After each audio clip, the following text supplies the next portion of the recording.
Hello, good morning and welcome to the Manchester United Transfer News Daily live on this Saturday morning. Lots to talk about as per usual, as there will be all summer. There's always stuff breaking for Manchester United. Let's start off with Antoine Griezmann's latest statement. Came in at last night. We didn't react live to it because I didn't really feel personally that there was a hell of a lot to add to it. I'm not concerned by the comments that he's made. But for those who've not seen it, it was a tweet. It was from his account. So this is definitely coming through from him. And he said this. He says, all the rumours about me are unfounded. I'm still Colconero, which is Atletico Madrid, and my direction will be established after discussion with my sporting advisor. So meltdown a little bit. I think it was a bit of a tough day for some United fans yesterday. They were disappointed about Bernardo Silva, who we were never interested in, and then they think that we're going to miss out on the Griezmann deal. 2 days after winning the Europa League, and suddenly we've had the worst transfer window in the world for some. I accept it's a minority. Look, I'm totally relaxed with what's happening with Manchester United, and that Antoine Griezmann statement meant nothing. In fact, I tweeted straight afterwards saying it means nothing. I've got no concern about Antoine Griezmann coming to Manchester United at all because I'm convinced that he will. All he said is the rumours are unfounded. And he'll decide his direction when he speaks to his sporting agent. Well, his sporting agent is going to say one thing.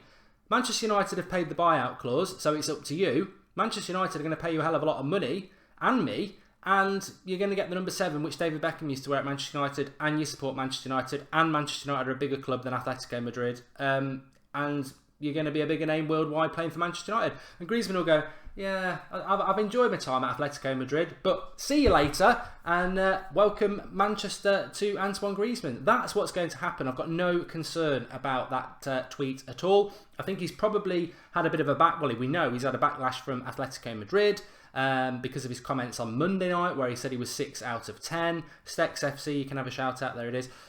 So yeah, that's what's going to happen in relation to that. I have no concerns at all. He was probably ill-advised on Monday to say there was a 6 out of 10 chance he was coming to Manchester United when we'd not even played in the Champions League final. He's still an Atletico Madrid player, and I think that is probably why he's done the retraction statement now, because he's probably allowed Manchester United in their negotiations to play a little bit harder than they were going to, because if I was Woodward, I'd be saying to Atletico Madrid, well, your star player wants to come to us, so screw this, let's get a better deal. But maybe that's why he's retracting now. I don't know.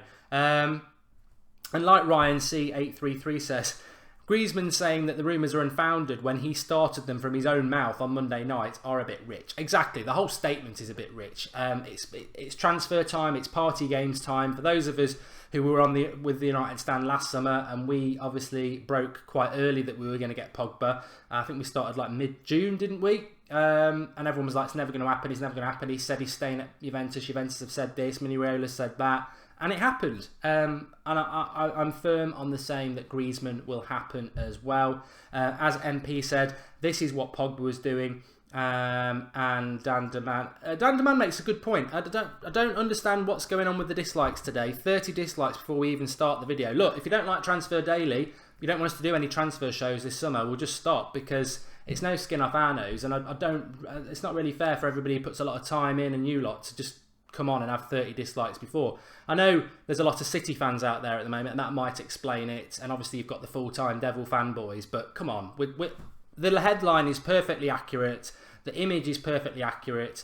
And we are giving you the update in relation to that and giving our opinion on it. It's not clickbait, it's fact. And that's what we're working towards this summer. So we'll always do that. Everything we put up will be something from the press which we will react to. That's come from Griezmann's own tweet. So if you don't like it, take it up with him. It's a fact. It's out there in the press. He's said it. You know, I don't understand some people sometimes. I think you need to go and get off FIFA and get into real life, because when people are factually saying things, as a fan channel, of course we're going to react to it. What I'm telling you, don't believe it. I do not believe it at all. I think the most telling point from that statement from Griezmann about unfounded and everything is the last statement. I will decide my direction when I've spoken to my agent, effectively, which will be Manchester United. The first bit, if he just said, the rumours of me moving to Manchester United are unfounded and I'm very happy at Atletico Madrid, end of statement, I'd go, I still don't believe him. But the bit on the end, basically, the rumours aren't true, I'm happy at Atletico Madrid, But in a couple of weeks, I'm speaking to my agent to see what's best for me. That last bit is the bit, and I wouldn't move away from that. Thanks, Ken Morrison says, love the work you're doing. And Griezmann has liked the Patrice Evra's video on Instagram, says the Carrot Fan. Welcome to the Carrot Fan, big fan of his, love his videos. Jared Harris says, look, I'm going to go through the latest Manchester United transfer news now. What I would say is, look, I think after the Europa League final, I was a bit, it's the end of the season. I'm experienced at this. I should know that it's not going to, lull isn't going to last long. And already, obviously we're doing the transfer daily in the morning in the week at 7 a.m. and then 8:30 every night for a bit more in-depth chat. There's going to be so much to talk about, and we will react during the day. And I nearly went live again at 11 o'clock last night about the Griezmann thing, but we held back. But sometimes there'll be 3 or 4 shows a day because there's so much to cover. So look, hang in there. It's interesting, and if you're interested in world football, European football, Manchester United, it's going to be a bumpy ride, but ultimately it's going to be a satisfying ride. And I do love the summer. It's sort of like, you get 9 months of football, which is great, and then you get 3 months of exciting transfer talk, which gets us through the summer. So very, very happy about it. Mark, KP United says full-time Devils are the best United channel. That's all down to your opinion there, mate. I wouldn't know. They blocked us ages ago. Zach Rogers, Mark, when I first read the title, I instantly thought back to last year with blah, blah, blah. Yep, that's fair enough. Let's hit on some other transfer news, though, because it's not just about that. This one's quite interesting. It wasn't last summer, was it? It was 2 years ago when I said winter is coming for Real Madrid, and it looked like we were going to get Ramos, and we fell into the trap of listening to quite credible British La Liga-based journalists who really sold United fans up the garden path there by saying that he was coming to Manchester United, Sergio Ramos. When I look at Manchester United over the last couple of seasons, especially, we miss somebody who's dominant in the air and good from corners, and Ramos is probably the best in the world from that. I think he would have been absolutely perfect for Manchester United. He's tenacious, which is my favourite word for midfielders and centre-backs, and he's fast, he's good on the ball. He'd be absolutely brilliant for us, Ramos, and I was gutted we didn't get him because it was symbolic, but he's actually a very good centre-back. De Gea to Real Madrid is still on. If Manchester United can turn that around, that would be one of the signings of the summer, to retain David De Gea.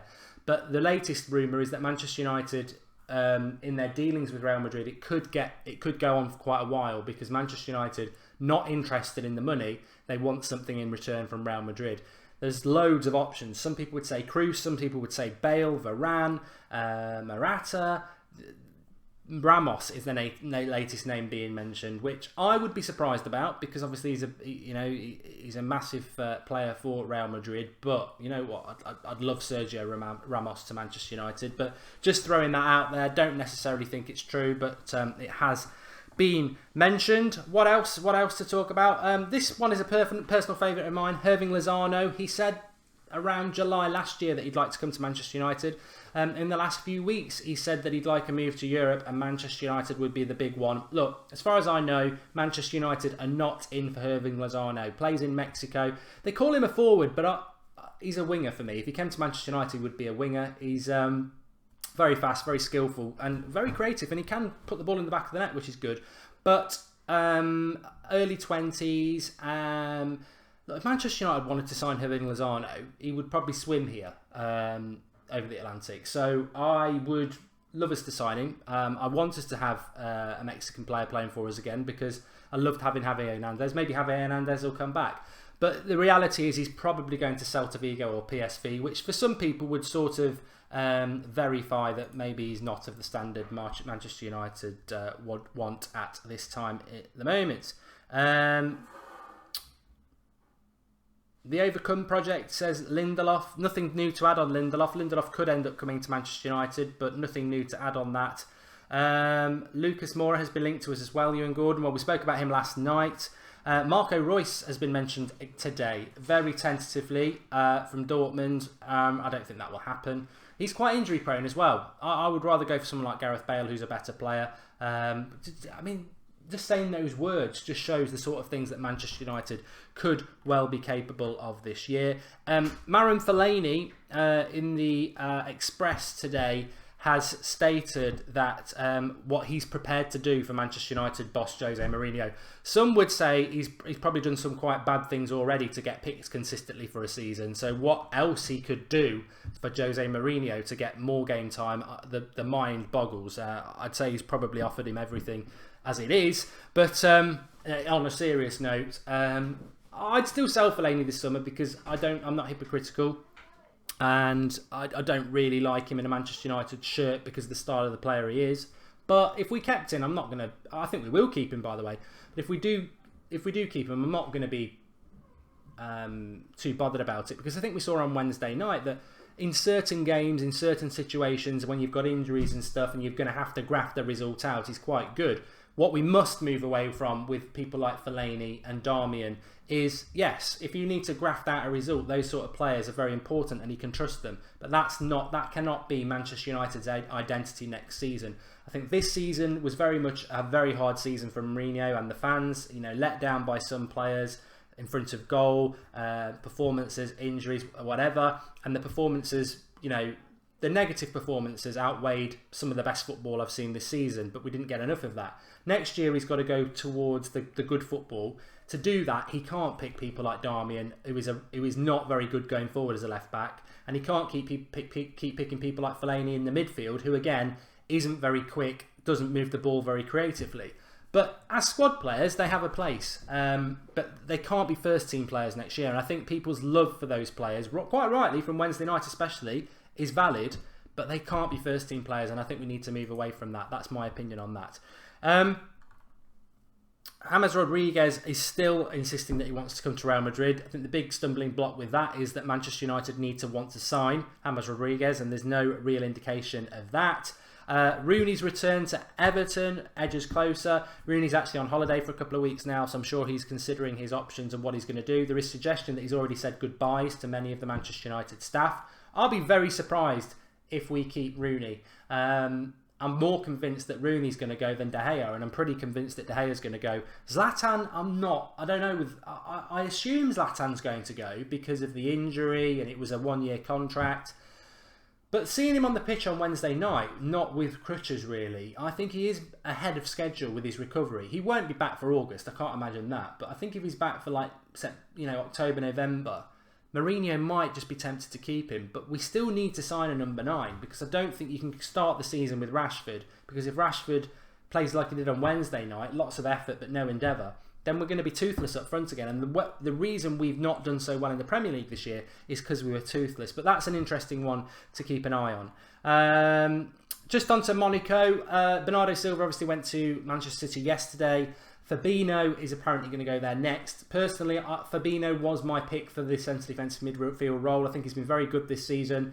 But I like the fact that he can play right back and centre back at a push, and that manoeuvrability of a player is very important. But I would have been using him as a centre defensive midfielder.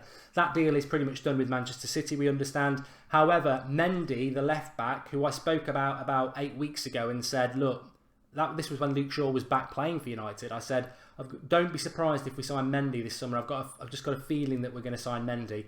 Well, apparently Manchester City want Mendy. We want Mendy, and that is the one player where Manchester United and Man City are going head to head. So I'm not saying we're going to win that battle. Man City might just seem to be chucking big money at players that they want, and Manchester United might not fancy that. But Mendy is basically Valencia at left back, and a younger model at that. So I can see that. Look, if we're not going to use Luke Shaw, and I want to use Luke Shaw, I can see exactly why we'd be going for Mendy, and he would be my choice. But I want Luke Shaw. I don't think Luke Shaw will go anywhere, and actually signing Mendy doesn't mean the end of Luke Shaw, because Luke Shaw has been a bit injury prone, and you need two people for each position to battle each other. And I'd be very excited if we signed Mendy. And again, I'd be excited because I've heard this, what I believe to be nonsense, that we're only going to sign 4 players this summer. And I think we need a hell of a lot more. So if we sign Mendy, I can't imagine him being one of the 4 priority positions we need to sign. Centre-back, centre defensive midfielder, number 10, number 9. And we need a winger with pace as well. So I'm up to 5. Maybe a goalkeeper if he goes. Romero has renewed his passion for Manchester United and said, look, if I might be first team goalkeeper next year, but I'm just going to keep fighting and see what happens. Michael Keane, as I sort of tentatively talked about last night, has apparently said to his friends that he's likely to come back to Manchester United. That deal concerns me. He's not first team quality. I'll argue that with anybody. I'm not saying Mourinho can't turn him into first team quality, because we were saying the same about Rojo and Jones last year. At this time last year, I think most Manchester United fans quite rightly said Rojo and Jones need to be sold because they'd had an atrocious couple of years, and Mourinho turned them both into very, very good centre-backs. So maybe he sees something in Michael Keane that he can turn him into a very good centre-back. But as of now, Michael Keane is nowhere near a top 4 centre-back. I would think we would be signing him to be a 3rd or 4th choice centre-back. And I don't really see a hell of a lot of difference between Michael Keane and Chris Smalling. And Chris Smalling can get a hell of a lot of stick from United fans, quite rightly in most cases. But he played in the Europa League final on Wednesday and was absolutely dominant against, in the air. And I don't think Michael Keane could do a much better performance than that, is my point. I ain't got a problem if we sign Michael Keane because I trust Jose Mourinho. But personally, I started the show a little bit talking about Ramos. That is the level of centre-back I want to see United signing to play with Eric Bailly. Eric Bailly can be one of the best centre-backs in the world over the next few years. I think he needs somebody next to him who is already one of the best centre-backs in the world. I don't see Michael Keane as that. And I cannot be any blunter than that. In relation to... Well, I spoke to you about Fellaini. We've done Lozano. Apparently Juventus have come out and said they would have sold us Pogba for €60 million. I don't know what that's all about. And Danny Rose and Eric Dyer apparently angling for moves to Manchester United based on the fact that they are... it's wages for those two, really. If I'm totally honest, it's wages. Eric Dyer just keeps getting mentioned and mentioned more and more and more. Some people seem to think it's because he is obviously English and the quotas and this, that and the other. I don't necessarily think that's a problem for Manchester United, but he has been consistently mentioned around Mourinho and United for the last... Well, one thing I must say is 12 months to the day since we got Jose Mourinho. What's your thoughts on that? Because I think Mourinho... Well, I know Mourinho said it's the hardest season he's ever had as a manager. I totally understand where he's coming from there. He would have expected more from people like Wayne Rooney. He would have expected more from the squad. He would have expected better finishing in front of goal. Remember at that point when we'd had like 120 shots on goal and scored 5 goals. That's not down to the manager. So I can understand why it's been a difficult year for him. But to be honest with you, a year down the line to have the Europa League, Champions League qualification, the League Cup... I don't count the Community Shield, by the way. I think it's been a fantastic first year. And I think as Manchester United fans, we expect more, which is right, because we should expect more. But I think the big mistake we made, and I've tried to make this clear over the last few weeks, the last season, is because of the bad 3 years under Van Gaal and Moyes, we sort of lumped that onto Mourinho's year, which was very unfair. It should have been wipe the clean slate, this is his first year. But it's human nature that you look back on the 3 years and you sort of add, when things aren't going right, you add that frustration onto it. But for a debut season, there's very few managers achieve what Mourinho's done. 2 trophies, fantastic. So he's done very well. Flying Whale says, when will it start? I suggest somebody tells Flying Whale to refresh his screen because we've been live for 20 minutes. Josh Simpson says, how reliable is Philip De Bruyne? Mark? Look, I've asked him to come on the show so many times and he never does. That says a hell of a lot to me.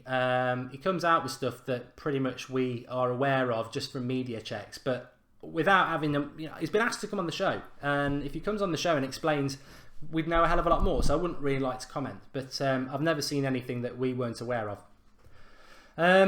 Eric Dyer is similar to Matic, maybe, says Dan the Man. I prefer Dyer over Matic because of age, and I think Mourinho can get more out of him, whereas Matic is coming towards the end of his career in his late 20s. Yeah, but thanks for that comment from Dan the Man.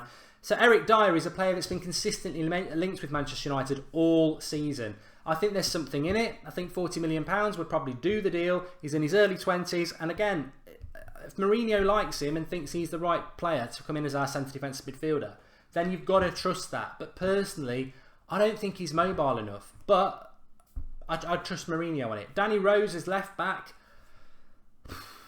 I don't think Danny Rose is... Look, Danny Rose is English. I don't think Danny Rose is better than Luke Shaw, and we've got Luke Shaw. That's my problem with Danny Rose. I genuinely don't see the gap between Danny Rose and Luke Shaw. Mendy, on the other hand, I see the gap. I can see the difference. They are contrasting players. Mendy is effectively Valencia because he's very, very good going forward, but he's very strong and he's tall as well. I don't know how tall Danny Rose is, but Mendy's about 6 foot, so he gives you that height advantage as well. So Mendy over Danny Rose every day of the week, but maybe Man City are in for Danny Rose as well. So it's clear that Man City need a left back, and it's clear that we're in for a left back, and we're probably going to clash heads on the left back. And I'm not going to say, look, I said it last night as well.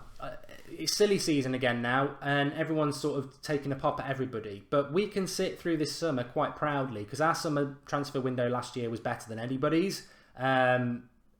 And we've just won a European trophy. We're in the Champions League. We're going to go head to head with some teams and we won't win. But I'm comfortable with the position we're in, and I will put my hands up. Look, if a pig flew back by my window now, and then I looked online and Liverpool had signed Aubameyang, I would openly say, "Why are you doing that, you idiot? You've just destroyed your career." But I would have liked Aubameyang at Manchester United. If Manchester City get Fabinho and Mendy, and obviously they've got Silva, I will say they are 3 good players. Don't know why they're wasting their time at Man City, but we weren't in for them, whatever. But I'm not going to be derogatory about other clubs' signings because that's just petty. But what we have to do is trust in Jose Mourinho. And as Naveen Chib says, Sanchez, Griezmann, Icardi. There's so many good players that are available out there at the moment, and I really don't think we need to worry.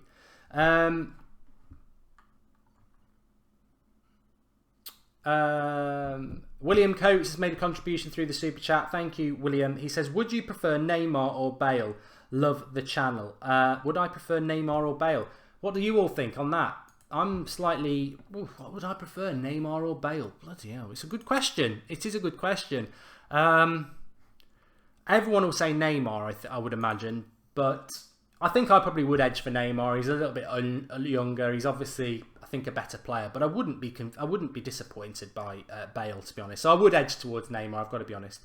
Patrick Okonmo has made a contribution as well. Thank you, Patrick. He says, Aubameyang to Chelsea, Royce to Liverpool, Griezmann to United. Well, the Premier League is going to be very, very interesting, and if that happens, I can see Aubameyang going to Chelsea, by the way, but I think we should be going all out to try and get him to Manchester United. But there's a lot of other clubs with a lot of money this year. So look, it's going to be very, very interesting. And I think if you get disappointed about every rival club signing because you want them at Manchester United, obviously we can't sign everybody. So yeah, just try and relax. We could wait till the end of July and make the 4 best signings in the world. By which time Chelsea might have made 4 good signings, City might have made 5, Liverpool might have 3, and we haven't signed anybody. But it doesn't mean we're not going to. And I've got experience of transfer windows, and most of you have as well. But the one thing I would say is it won't be the end of July by the time we've made our transfer business. I think we'll get our transfer business done soon. I think Man City and Chelsea are trying to do the same. And you know, the smaller clubs that are not as powerful tend to do their business later because they're waiting for the scraps. Like people like Arsenal, they're going to have a big wait this summer because there's Spurs, us, Liverpool, Chelsea, Man City in the Champions League. Then they've got to battle with people like the European big heavyweights. And a lot, you know, even AC Milan and Inter Milan are going to be ahead of Arsenal this year because they've got more money to spend, and even though they don't have Champions League. So, look, we're at the top of the table with the big boys. I think we're one of the biggest boys, by the way, and we'll do what we'll get transfer business done. I'm totally relaxed about it. Thanks everybody for joining. We've had so many dislikes on the video today. I've got no concept what it is all about. But if you enjoy the Transfer Daily Show, as I'm sure you all have enjoyed the last half an hour, you'll realise that we're not feeding you lies or stuff that's made up. We've been doing the Transfer Daily Show for virtually a month now. 7 AM every weekday morning, and obviously 11 AM on a Saturday. We don't make it up. It's a lot of work that goes into it, looking around various bits of news, speaking to people who've given us information in the past, and we choose the best things to feed to you, and then we give it the real fan opinion. Obviously, we opened up on Griezmann's tweet. You can't get more factual than Griezmann's tweet. We've given you our opinion on it. So if you like the show, please do drop a like on it. I don't understand where all these dislikes are coming from. They're not massively important, to be honest, because it's the core fans that matters to us. If you are new, subscribe. If you like the content, please do drop a like on it. Lewandowski says FIFA 17 confirmed. Yeah, look, there's loads of love. If something happens this afternoon, we'll go live. Obviously, that's how it works on the United Stand during the summer. Genuine breaking news, we will react to it. Other than that, it's 7 AM every morning for transfer news, apart from Saturday when it's 11 AM. The Ramble with Robbie's back tomorrow morning. And 8:30 every night. Tomorrow night at 8:30 we've got our season review, which is going to be voted for by you lot, which I'll give you more details for. But Saturday night we move it an half an hour early. It's 8 PM tonight. Live at 8 PM tonight. We'll be taking your Snapchats, which you can send in to United Stand MUFC, and we'll massively be interacting with the live comments. It's unscripted again. We do it for Skype Goldbridge on a Monday and a Thursday, but tonight's show at 8 PM is about the live comments and Snapchat. It's you two, and I'll interact with lots of comments as per usual, and Snapchats as well. So looking forward to that at 8 o'clock. Have a beer and enjoy the rest of your day, and I'll speak to you all soon. Unless something happens in between now and 8 o'clock, that's your Manchester United transfer news for today. Relax. It's going to be a great summer, and I'll speak to you all very soon. Thanks for watching.